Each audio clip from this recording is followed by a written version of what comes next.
The Whispering Islands. Far away in the big blue ocean, there is a special place called Hawaii. It is not like other places because it is made of many islands. These islands were born from fiery mountains called volcanoes. The volcanoes pushed hot, red lava up from under the water. Some volcanoes are sleeping now, but others are still awake. One is named Mauna Loa. Sometimes it wakes up and says, "Aloha," with a big show of lava. Another volcano, Mauna Kea, is a sleepy giant. It is so tall that it touches the clouds.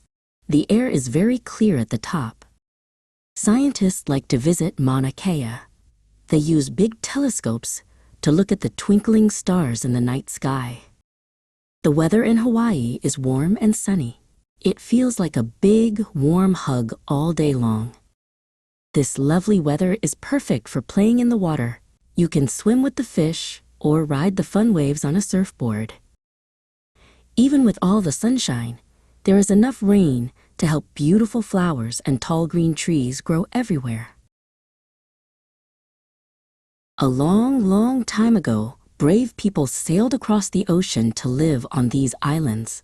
They were the first Hawaiians. Today, Hawaii is a happy home for people from all over the world. It is a beautiful place full of sunshine, flowers, and friendly smiles.